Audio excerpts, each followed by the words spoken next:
പരീക്ഷ ഹാളിൽ question paper കിട്ടിക്കഴിഞ്ഞാൽ ഫസ്റ്റ് ബെഞ്ചർ പഠിപ്പി. എല്ലാം എഴുതണം കേട്ടോ. ആ താങ്ക് യു സാർ. അയ്യോ ഇതെല്ലാം എനിക്കറിയാം, ഇതെല്ലാം ഞാൻ പഠിച്ചതാ. ഒന്നാമത്തെ പറഞ്ഞുതരാടാ.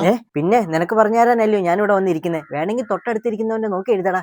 ഒരു ഉഴപ്പന്മാർ വന്നേക്കും. അല്ല പിന്നെ അപ്പൊ ഈ തവണ ഫുൾ മാർക്ക് എനിക്ക്. ഇനി മിഡിൽ ബെഞ്ചർ. ഇതെന്താ എനിക്കൊന്നും മനസ്സിലാവുന്നില്ലല്ലോ, എന്തോ ഇതൊക്കെ. സാറേ എന്താടാ, എനിക്ക് ഈ ക്വസ്റ്റ്യൻ പേപ്പർ ഒന്ന് മാറ്റി തരാവോ? ഇതിലൊന്നും എനിക്ക് മനസ്സിലാവുന്നില്ല. മര്യാദക്ക് അവിടെ ഇരുന്ന് എഴുതടാ. ഓരോരുത്തന്മാര് എന്തു സാറ് ഇത്, ഞാനിതെങ്ങനെ എഴുതും? ഇനി ലാസ്റ്റ് ബെഞ്ചർ ഉഴപ്പൻ. സനുവേ സോറി സാർ, എക്സാം കളി ഇരുന്ന് ഉറങ്ങുന്നോടാ. ഇന്നലെ രാത്രി നേരെ ചൊവ്വ ഉറങ്ങാൻ പറ്റിയില്ല, അതാ സാറേ.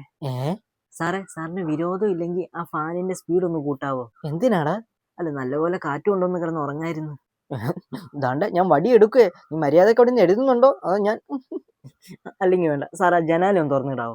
എന്തിനാടാ? പുറത്തെ കാഴ്ചകൾ കണ്ടിരിക്കാനായിരുന്നു. നല്ല രസമാണ്, സമയം ഒന്നും അറിയത്തേ ഇല്ല. ആ വടി എന്തി? ഞാൻ എക്സാം ഹാളിൽ വടി എടുക്കണ്ടെന്ന് വിചാരിച്ച നീയാട്ടെന്നെ എടുപ്പിക്കും. എന്തെങ്കിലും അതിനകത്ത് നോക്കിയിരുന്ന് എഴുതടാ. ഞാൻ എന്തെടുത്തിരുന്ന് എഴുതാന്? എന്തു ഇത്?